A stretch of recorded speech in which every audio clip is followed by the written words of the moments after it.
우리 함께 본 성경 두 구절, 신약 디모데후서 3장 15절, 16절, 17절의 말씀은 신구약의 모든 성경이 하나님의 감동으로 된 것이라고 우리에게 가르치고 있고요. 방금 읽은 시편 19편 7절, 8절, 9절, 10절은 그렇게 하나님의 감동으로, 하나님의 영감으로 우리에게 주어진 신구약의 계시가 완전하고 흠이 없고 정결하고 그리고 순전하다. 다시 말하면 특별히 9절에 보니까 여호와를 경외하는 도는 하나님의 말씀을 의미합니다. 정결하여 영원까지 이르고 여호와의 법도 진실하여 다 의로우니 그랬어요. 그러니까 여호와를 경외하는 도, 여호와의 법, 여호와의 교훈, 여호와의 계명, 여호와의 율법, 여호와의 증거 전부 구약 성경을 의미하는 거죠. 구약 성경 모두가 완전하고 진실하고 순전해서 그렇죠? 다 의롭다 그랬습니다. 일부만 의로운 것이 아니고 다 의롭다 그랬어요. 의롭다는 말은 옳다, 바르다 그런 뜻이 있었죠. 물론 이것은 신약 성경에도 우리가 적용할 수 있는 원리입니다. 그러니까 모든 신구약 성경은 하나님의 감동으로, 영감으로 우리에게 주어진 특별 계시이고 그렇게 주어진 하나님의 계시의 말씀은 완전해서 오류가 없다, 다 의롭다 그런 구절이에요. 이 두 구절을 중심으로 해서 오늘 그 신학서론, 교회학서론의 신학의 원리가 되는 성경에 대해서 우리 두 번째로 좀 살펴보도록 하겠습니다. 주로 오늘 볼 내용은 하나님의 계신 성경이 어떻게 영감되었는지 지난번에 이어서 좀 다시 살피고 그렇게 영감으로 주어진 특별 계신 성경이 어떻게 오류가 없는 무오한 하나님의 말씀인가 그것을 해석할 때 우리가 어떤 의미로 받아들여야 하고 성경 가운데 오류로 보이는, 모순으로 보이는 명백한 오류로 보이는 많은 구절들을 어떻게 우리가 받아들여야 하는가, 해석해야 하는가 하는 것들을 보도록 하겠습니다. 유인물을 보시고요. 정통적인 기독교 신앙의 기본적인 전제는 성경을 하나님 말씀으로 받아들이는 거예요. 여기에서부터 전통적 기독교 신앙이 출발합니다. 왜냐하면 신앙의 원리가, 신앙의 원천이 성경이고 하나님을 체계적으로 알게 해주는 신학의 원리가 성경이기 때문에 그래요. 그래서 성경이 하나님의 말씀이라는 것을 인정하지 못하면 정상적인 기독교 신앙이 성립되지 않는 거죠. 왜냐하면 하나님은 성경으로 알 수 있는 분이기 때문에. 그래서 성경이 단순한 인간의 저작물이 아니고 하나님의 감동으로 우리에게 주신 특별한 계시인 하나님의 말씀이다 하는 것은 기독교 신앙의 기본적인 전제입니다. 이렇게 하나님의 말씀을 특별한 계시의 말씀, 하나님께서 영감을 통해서 우리에게 주신 오류가 없는 말씀이다 라고 받아들일 때 한 가지 좀 조심해야 될 것이 있어요. 그게 뭐냐 하면 이걸 너무 문자적으로 오석하지 말아야 한다는 것입니다. 하나님의 말씀이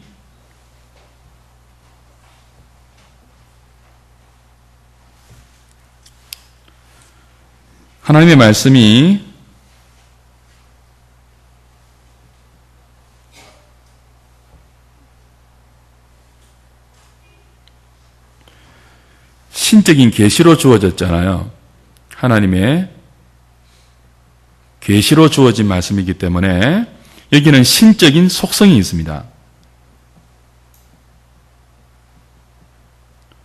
그 신적 속성이 완전한 것, 충분한 것, 특별 계시가 종결되었다는 종결성, 그리고 이 말씀이 하나님의 영감으로 주어졌다는 영감성, 그래서 오류가 없다는 모성, 구원을 이루는 진리로 우리를 인도하는데 명료하고 명확하다는 명료성, 이런 것들이 하나님의 신적 계시로 주어진 성경의 신적 속성들로 나타나 있단 말이죠.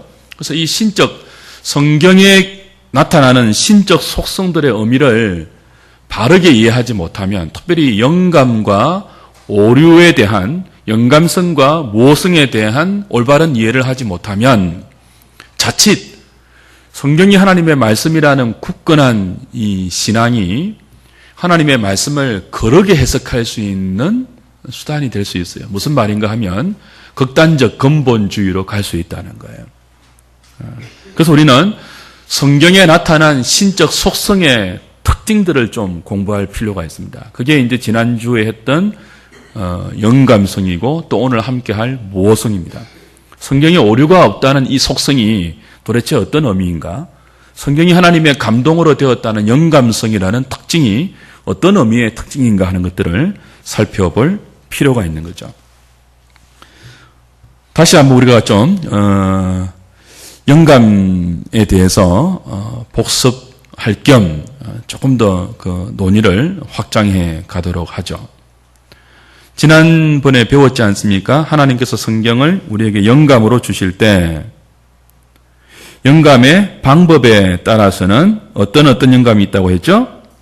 유기적인 영감과 기계적인 영감으로 나뉜다고 했습니다. 영감의 범위에 따라서는요, 부분적 영감과 전체적 영감, 그리고 사상적 영감과 완전 축자 영감으로 나뉜다고 했어요. 영감을 어떻게 받아들이냐에 따라서 신앙의 컬러가 완전히 달라지죠. 성경의 영감성을 이해하는 이해에 따라서 모성에 대한 태도도 달라집니다. 성경을 유기적 영감으로 이해하지 않고 사상적 영감, 그리고 부분적 영감으로 받아들이면 성경에 오류가 있다는 논리로 귀결될 수밖에 없어요. 그래서 이 영감을 다시 한번 우리가 좀 확인하는 게 중요해요. 전통적 개혁주의 신앙에서는 모든 성경이 하나님의 감동으로 되었다고 할 때 그 감동의 방법을 무엇으로 받아들였습니까? 유기적인 영감이라고 받아들였습니다. 유기적인 영감이 어떤 뜻이었죠? 인간 저자의 모든 생각이나 표현이나 그리고 사상, 환경들을 하나님께서 특별하게 간섭하셔서 오류가 없도록 인도하셨다. 그 모든 것들을 유기적으로 통제하셨다. 그리고 인도하셨다 하는 것입니다. 근데 이 유기적인 영감을 좀 이해할 필요가 있어요. 유기적 영감을 할 때 여기에는 영감도 있고요. 영감은 말 그대로 숨을 내쉬듯이 특별하게 그 사람의 숨결마저도 간섭하는 영감이에요. 인간 저자의 숨결 안에도 하나님이 숨을 불어넣으셔서 그 성경 기록할 그 내용과 문장과 생각과 모든 것에 오류가 없도록 숨결 안에 숨결같이 간섭하시는, 호흡마다 간섭하시는, 그게 유기적인 영감인데, 이 유기적인 영감에는 영감의 그런 방법도 포함되어 있고요, 계시도 포함되어 있습니다. 그리고 조명이라는 의미도 포함되어 있어요. 모든 것을 하나님께서 특별한 감동으로, 영감으로 주실 때 그게는 깨달음, 조명이죠. 빛을 비추어 주시는 것. 인간 저자의 마음속에 진리의 빛을 비추어 주셔서 진리를 깨닫게 하시는 그런 조명도 영감 안에 포함되어 있고요. 특별히 꿈과 환상, 그리고 바로 직접적으로 말씀해 주시는 직접적인 계시도 때로 신구약 성경 인간 저자에게는 영감의 방편으로 허락되십니다. 그러니까 유기적인 영감 안에는 이 영감과 계시와 조명이 다 포함되는 것을 의미해요. 그러니까 인간 저자가 직접, 기계적인 영감은 아닙니다. 직접 하나님의 계시로, 그죠? 구원에 관한 진리를 듣고, 음성을 듣고, 그것을 바탕으로 해서 여러 가지 해석을 첨가하여 이렇게 성경을 기록할 수 있잖아요. 그러니까 계시도 영감 안에 포함되는 거예요. 그리고 성령께서 간접적으로 그 사람들에게 깨닫게 하시고 진리의 빛을 발견하여 거기서부터 자신의 생각을 펼쳐나가는 조명, 성령의 조명도 영감에 포함이 되어요. 그래서 유기적인 영감으로 하나님께서 성경을 주셨다고 할 때 근본주의자들처럼 해석이 필요 없다고 말하지 않습니다. 유기적인 영감으로 우리에게 하나님이 말씀을 주셨기 때문에 거기에는 계시도 있고 조명도 있기 때문에 영감도 있기 때문에 그 사람의 생각을 추적할 해석의 필요성이 있고, 그죠? 인간 저자가 도대체 어떤 환경과 어떤 배경 아래서 이런 말을 하고 있는지 해석할 필요성이 대두되는 거죠. 그래서 개혁주의 전통 교회에서 성경은 문자적으로만 해석하지 않습니다. 이게 하나님 말씀이라고, 오류가 없는 하나님 말씀이라고 우리가 해석해서는 안 된다. 우리가 그 시대의 상황을 파고 들어가서 그 시대의 문헌이라든지 종교라든지 관습을 이렇게 해석하여 적용하는 그런 것은 안 된다라는 식의 극단적인 근본주의를 피해야 하는 것은 이 성경의 신적 속성을 이해해야 가능하다는 거죠. 영감성이 뭐냐, 모성이 뭐냐 하는 것들을 조금 더 우리가 자세하게 공부해야 하는 것입니다. 하나 더 생각할 때 유기적인 영감 안에 영감과 계시와 조명이 함께 있다고 해서 이 둘을 같이 보면 안 돼요. 분리할 수는 없지만 성경이 하나님의 계시라고 할 때 영감의 책이고 조명의 책이라는 것을 분리할 수 없지만 개념을 구별은 해야 됩니다. 그 신구약 성경이 다 완성되고 나서는요, 하나님께서 신구약 성경을 주실 때는 영감과 조명의 방법을 동시에 사용해서 주셨어요. 그런데 이 성경 기록이 다 끝나고 나서는요, 뭐는 없습니까? 더 이상 계시나 영감은 없어요. 뭐만 있죠? 조명만 있죠. 조명만. 지금은 더 이상 하나님이 계시를 통해서 특별한 하나님의 구원 섭리를 우리에게 알려주지 않습니다. 지금은 신구약 성경 인간 저자들처럼 숨결처럼 우리에게 같이 하셔서 우리의 생각이 오류가 없도록, 우리의 표현이 오류가 없도록 그렇게 우리에게 직접적으로 감동하는 영감의 방법도 있어요, 없어요? 없어요.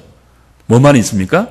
기록된 그 영감과 계시와 조명의 모든 방법을 통해서 우리에게 주신 이 성경을 우리가 읽을 때, 묵상할 때, 설교할 때, 공부할 때, 나눌 때 뭐만 있다고요? 성령께서 조명하시는 은혜만 있다고요. 지금도 성령의 영감이 있다고 주장하면 그 사람은 이제 신비주의로 가는 거죠. 하나님이 나에게 숨결처럼 함께 하신다고. 그래서 나에게 오류가 없는 깨달음을 주신다고. 이런 사람들은요, 성경을 읽다가 독특한 영적 깨달음이 오잖아요.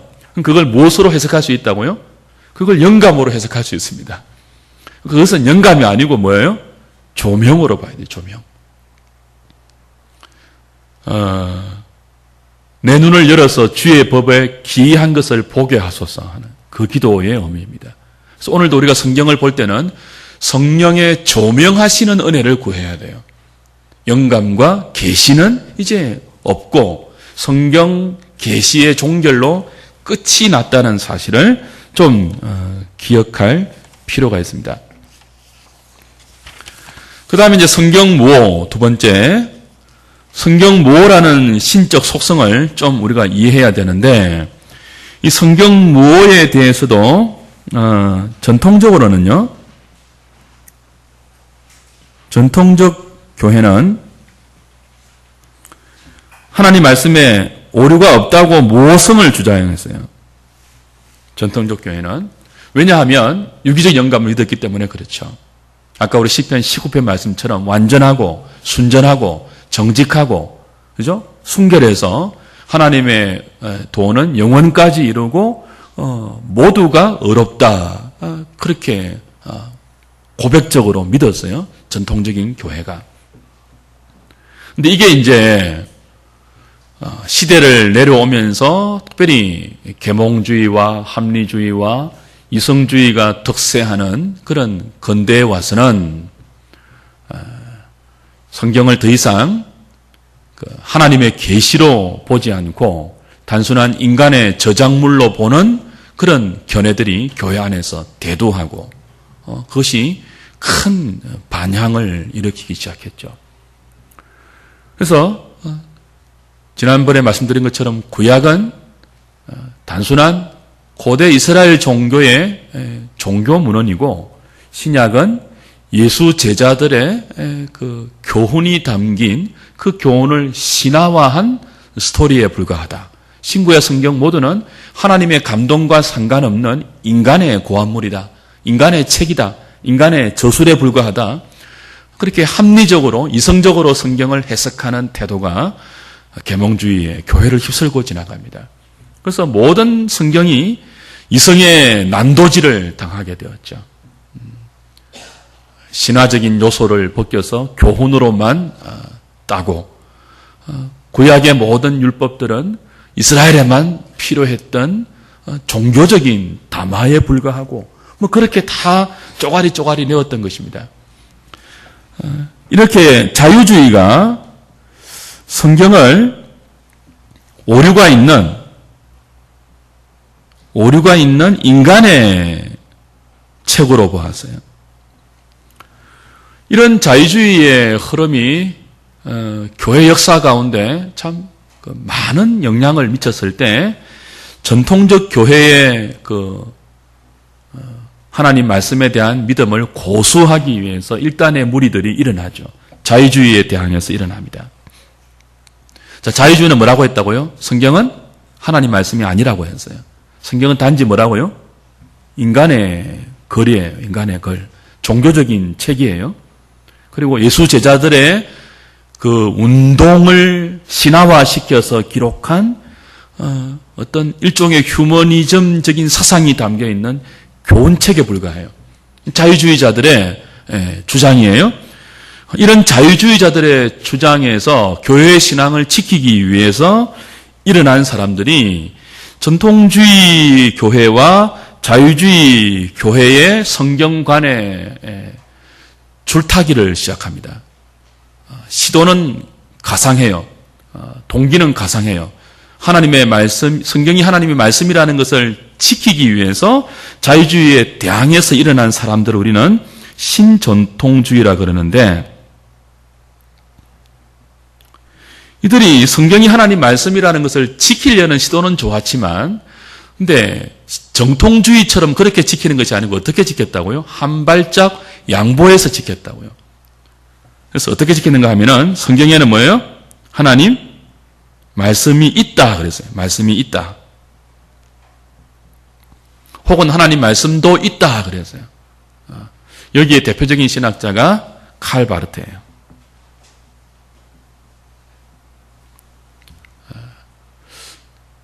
처음 동기는요, 성경이 하나님 말씀이라는 것을 고수하기 위해서 이런 눈물겨운 시도를 했지만, 성경이 하나님 말씀이다. 성경에 하나님 말씀이 있다. 성경에 하나님 말씀도 있다라는 이런 태도는요, 오히려 나중에 정통주의 교회가 자유주의로 넘어가는 징검다리를 놓게 됩니다. 그래서 칼 바르트가 대표가 되는 신정통주의는 성경에 오류가 없다는 이 성경 모호성을 어떻게 이해하는가 하면은, 신정통주의는요, 예수 그리스도의 구속에 관계된 것만 뭐예요? 오류가 없다고 봐요. 성경에 하나님 말씀이 있다고 할 때 성경에 있는 하나님 말씀은 뭐예요? 예수 그리스도의 구속에 관계된 것만 하나님 말씀이에요. 그 외에 과학적, 역사적 사건에 대한 기록은요, 하나님 말씀이 아니라고 봐요. 하나님 말씀이 아니니까 당연히 뭐가 있겠습니까? 오류가 있는 거죠. 어디에? 성경에 나오는 많은 역사적 기록, 과학적 기록, 연대기적 숫자, 그런 것들은 당연히 오류가 있다고 보는 거죠. 그러니까 신정통주의는 정통주의의 성경 모성이라는 기본 전제를 사수하기 위해서 발흥되었지만, 결과는 뭐예요? 정통주의 교회가 오히려 자유주의로 넘어가는 교두보를 마련하는 그런 심각한 잘못을 제공한 것입니다. 역사적 개혁주의, 정통교회에서는 유기적 영감을 인정하는 가운데 하나님 말씀을 어떻게 보고 있다고요? 오류가 없는 완전한 하나님의 말씀이라고 보고 있다는 사실을 우리가 기억해야 합니다. 그래서 칼빈 같은 개혁자는 이 페이지 중간쯤이죠. 성경에 모순이나 오류가 있을 수 없는 것은 성경의 원저자이신 성령 하나님이 스스로 모순될 수 없기 때문이라고 하면서 사본의 실수와 변경 가능성에도 불구하고 하나님이 선지자들과 사도들을 수단으로 삼아 교회에 실패할 수 없는 믿음의 규범을 주셨다고 확고하게 주장하고 있습니다. 투레틴이라는 개혁주의 신학자도 어떤 사본들의 특정한 부패와 성경을 복사하는 필사자들의 부주의로 말미암아 어떤 사본들에는 미미한 오류들을 인정할 수 있지만 그러나 사본이든 편집된 판본이든 모든 성경 문헌들이 회복되어야 하고 수정되어야 할 정도로 심각한 부패와 오류들은 없다고 말을 합니다. 한 걸음 더 나아가 투레틴은 현존하는 성경 텍스트는 원본의 고유한 의미를 결코 상실하지 않았으며 비록 난해한 구절들은 있지만 우주적 결함은 없다고 말하죠. 그러니까 지금 개혁주의 신학자들과 우리 전통적 역사적 교회 안에서는요, 사본들의 사소한 오류가 있음을 인정합니다. 사본들의 원본에는 오류가 없고요. 사본들의 사소한 오류가 있음에도 불구하고 필사자들까지도 하나님께서 섭리 가운데 간섭하셔서 설령 오류가 있다 할지라도 부주의로 인한 오류가 있다 할지라도 그 오류는 극히 미미하여 원본이 우리에게 가져다 주는 특별 계시로서의 그 모든 것들을 수정해야 될 정도로 고쳐야 할 정도로 회복해야 할 정도로 대단한 오류는 없으며 그죠? 그것이 원본의 오류성을 상하게 할 정도의 그런 사본의 오류도 없다고 우리는 보고 있죠. 서점에 가시면 말씀 보존 학회라는 출판사에서 나온 책들이 여러 권 꽂혀 있는 것을 보게 될 거예요. 이송호 목사라는 사람이 책들을 많이 적어 놓았습니다. 말씀 보존 학회는 우리 한국의 모든 전통적인 교단에서 이단으로 판정한 그런 사이비 집단인데 주장이 뭐예요? 성경에 사본이 여러 번 있잖아요. 그죠? 그 중에서도 다른 모든 사본은 다 마귀의 그 장난으로 원본이 극심하게 왜곡되어 있는 사본이고 오직 하나 뭐예요? 킹 제임스 버전만 KGB라고 하죠. 킹 제임스 버전만 정확한 번역본이다라고 해서 그들은 뭔만 봐요? 킹 제임스 버전만 봐요. 이 이단입니다. 모든 사본의 그 부주의로 말미암는 필사자들의 부주의로 말미암는 사소한 오류가 있다고 인정해도 모든 사본이 마귀의 장난으로 원본의 의미를 곡해하고 왜곡시킨 그런 사본은 없어요. 사본조차도 뭐예요? 하나님의 특별한 주권적 섭리 가운데서 필사자들을 감독하셔서 큰 오류가 없도록 인도했다고 우리는 믿고 있는 거죠. 여기서 이제 우리가 한 가지 기억해야 될 게 모성의 정의입니다. 성경에 오류가 없다고 할 때 과연 이 오류가 없는 것이 뭐냐? 무오라는 말은 오류가 없다는 거잖아요. 근데 오류라는 이 정의가 틀리다, 맞다에 관한 그 개념인지 혹은 바르다, 그르다에 관한 개념인지 이 오류라는 의미 자체가 정확하지 않고요. 설령 그 의미가 분명하다 할지라도 이 그르다 그리고 바르다 그리고 맞다, 틀리다라는 이 개념 자체는 시대마다 기준이 바뀌는 인간 문화의 산물입니다. 그래서 시대마다 바르고 옳음의 기준이 다르기 때문에 시대를 초월하는 진리의 말씀인 성경을 시대마다 달라지는 인간의 발음과 인간의 걸음의 기준으로 하나님의 말씀을 오류가 있다 없다고 판정할 수 있는 객관적 기준이 될 수 없다는 거예요. 그래서 우리가 성경 무오를 역사적 개혁주의에서 주장할 때 그런 면에서의 옳고 바름을 따지는 개념이 아닙니다. 일반적으로 사람들이 옳다 그르다 하는 그 개념으로 성경의 어떤 기록들을 정말 옳은가 바른가 그렇게 따져가는 개념이 아니고요. 성경에 오류가 없다는 이 무오의 개념은 믿음에 관한 개념입니다. 인간의 과학적 그리고 역사적 합리적 기준에 근거해서 옳고 그른 그 그름이 아니에요. 그 오류가 아니에요. 이 하나님의 말씀을 우리가 정말 믿음으로 오류가 없다고 수용할 수 있는가? 그렇지 않으면 오류가 없다는 그 성경의 신적 속성을 수용하지 못하는가? 거기에 따라서 이 모성이 갈리는 거예요. 그러니까 성경 자체가 진짜 오류가 있어서 오류가 있다고 주장하는 것도 아니고, 그죠? 그걸 믿는 믿음이 없어서 오류가 있다고 주장하는 그라는 개념이죠.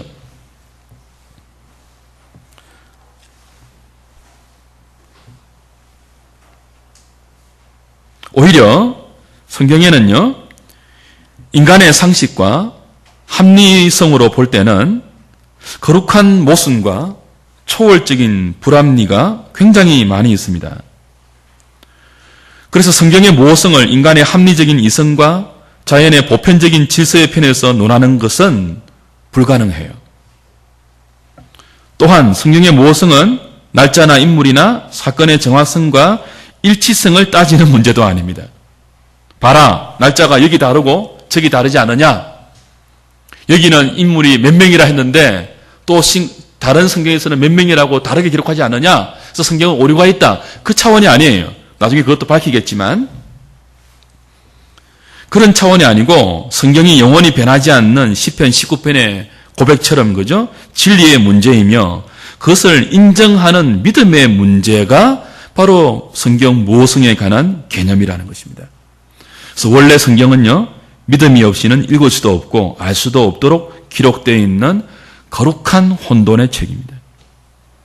성령의 은혜로운 조명 없이는 눈에 차지도 않는 초라한 몰골을 가진 계시라는 것이죠. 하나님의 조명이 없으면요, 성경은 너무나 초라하게 보이는, 그래서 막 오류투성이로 보이는 거룩한 혼돈의 책이며 초라한 몰골의 책으로 보일 수 있다는 것입니다. 그러나 믿음을 가진 자는 이것이 하나님의 영감으로 주어진 완전하며 오류가 없는 바른 영원에 이르는 진리의 안내서이며 구원의 확실한 지침서라는 그런 고백을 하게 된다는 거죠. 그 고백의 차원으로 성경의 모성은 우리가 접근해야 하는 그런 개념입니다.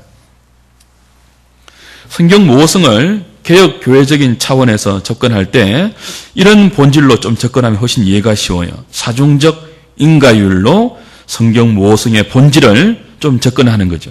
첫 번째, 하나님이 성경의 저자이며 그렇기 때문에 인간은 뭐죠? 수종적인 기록자로 참여하고 있다는 사실.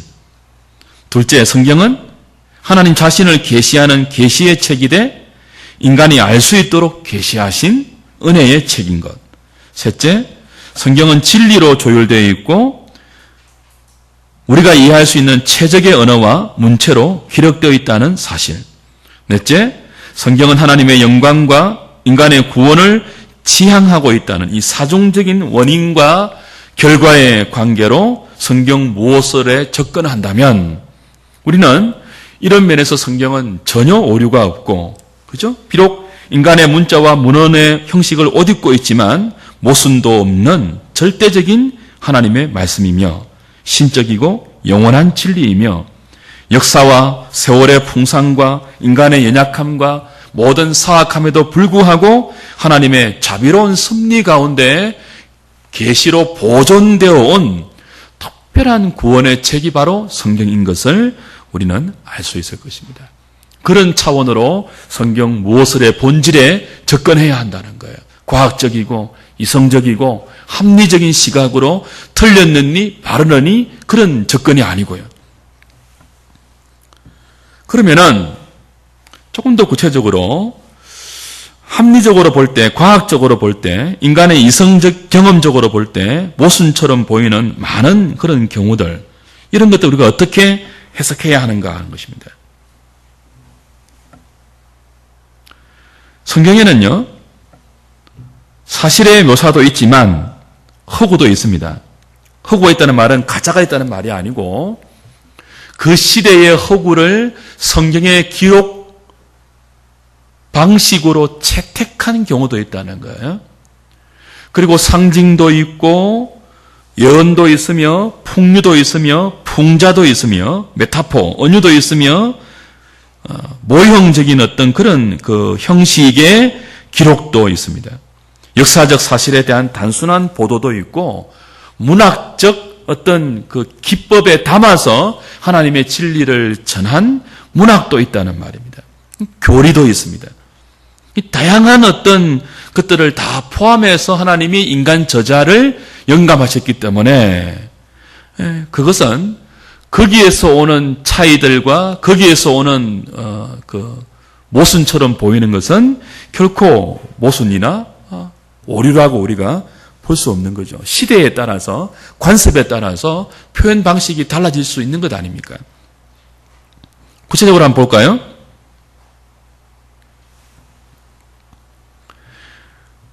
같은 행위가 다른 사람에게 돌려지는 경우가 있죠. 똑같은 행동인데 어떤 성경은 이 사람이 했다고 하고 어떤 성경은 다른 이름으로 했다고 기록하는 경우가 있어요. 그래서 자유주의자들은 봐라, 이건 원저자가 착각한 것이거나 아니면은 실수한 것이다 라고 해서 오류라고 보죠. 근데 그것은 오류가 아닙니다. 왜냐하면은 성경에는 동일한 장소를 다른 이름으로 부르는 많은 경우가 있고 동일한 인물을 또 다른 이름으로 부르는 또 많은 경우가 있습니다. 뭐 시내산, 호렙산, 그죠?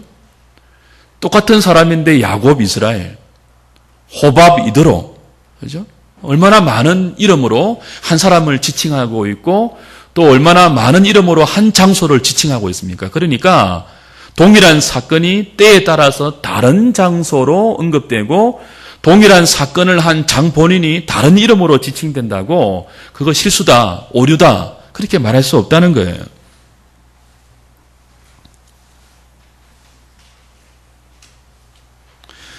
실제로 가장 많이 자유주의자들이 공격하는 것이 연대기적 문제입니다. 신구약 성경 가운데 동일한 사건을 기록하거나 설명할 때 어떤 때는 그 연대를 혹은 날짜와 혹은 그 순서를 뒤죽박죽 틀리게 기록한 것이 많다는 거죠. 여러분 잘 아시다시피 이스라엘이 출애굽하기 전까지 애굽에 머문 기간을 어떤 성경은 뭐예요? 400년이라고 기록하고 어떤 성경은 뭐예요? 430년을 기록하고 있습니다. 그러니까 자유주의자는 뭐라고 해요? 봐라, 기억의 오류다. 인간 저자가 이렇게 왔다 갔다 한다. 그래서 성경 안에 오류가 있다고 주장하는 거죠.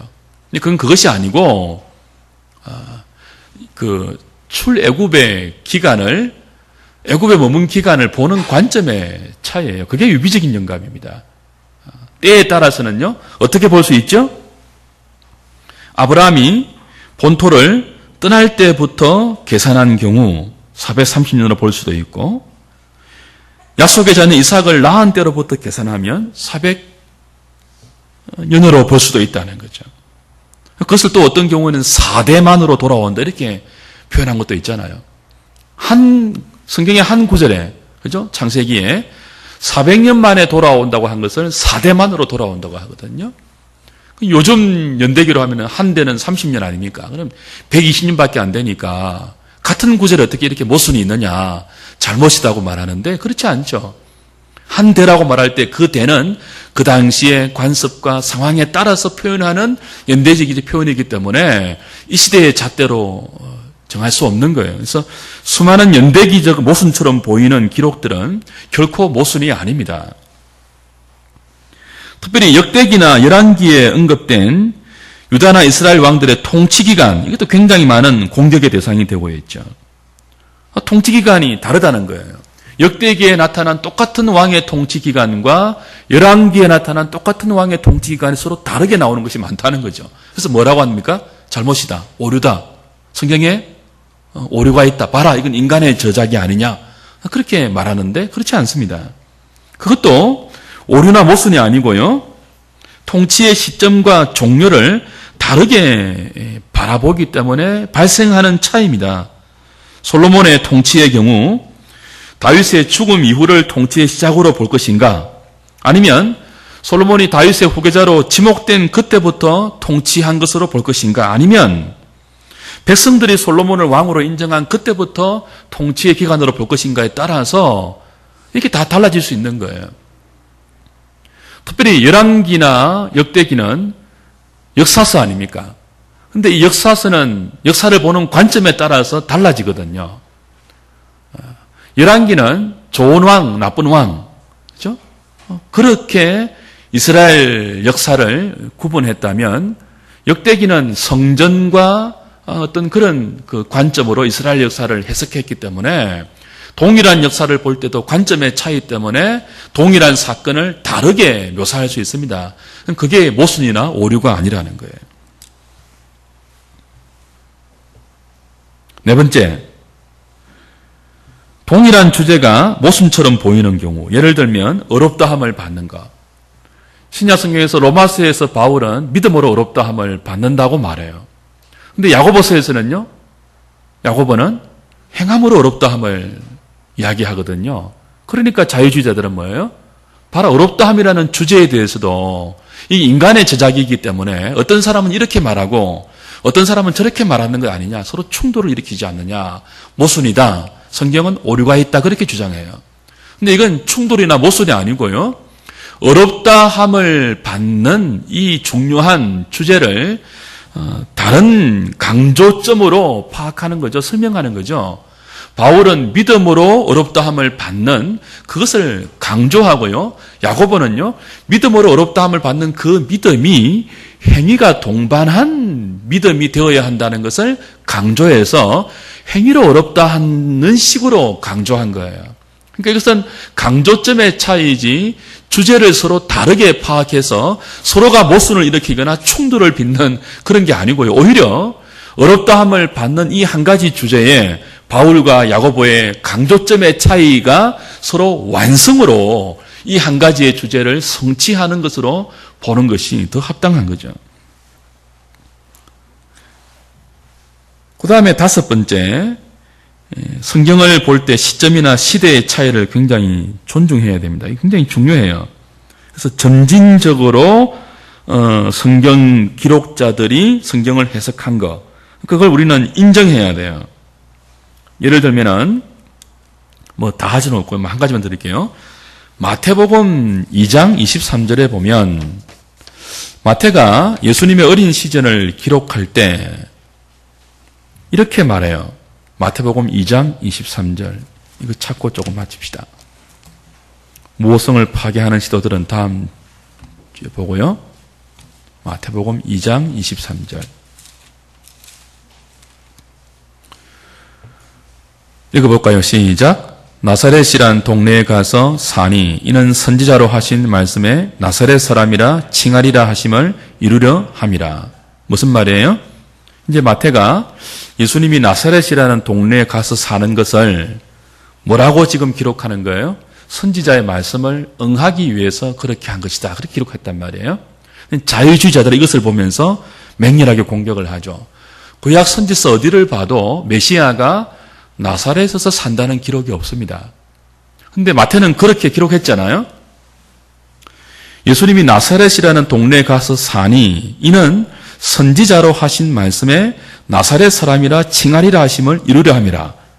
이제 마태가 기억의 오류를 일으켰다는 거죠. 선지서에 봐라. 메시아가 나사렛 사람이라 칭하리라 한 그런 구절이 어디 있느냐. 그래서 이것은 실수라고 봅니다. 근데 실수가 아니에요.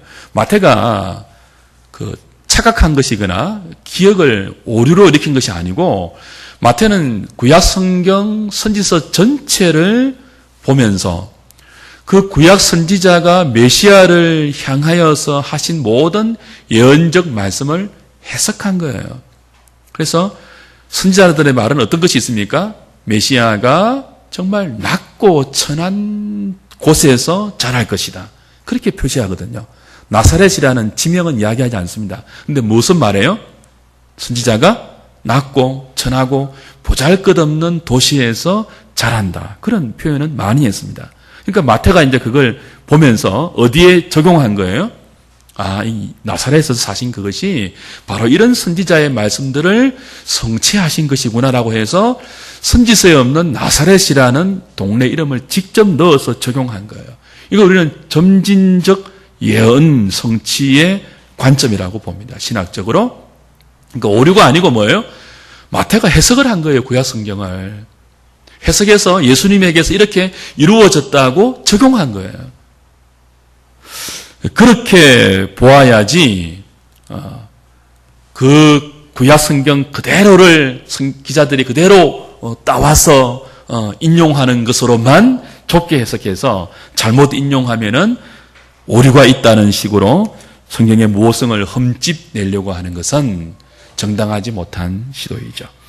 오늘 결론이 뭡니까? 하나님의 말씀은 신앙의 유일한 원천이 되는 하나님의 특별 계시로 유기적인 영감으로 주어졌고, 이 유기적인 영감 안에는 조명과 영감과 계시가 다 포함되어 있지만, 지금은 이 기록된 말씀을 계시로 받을 때는 조명의 은혜만 우리에게 적용된다는 사실, 그리고 그런 유기적인 영감을 우리가 믿을 때 성경에는 오류가 없다는 사실,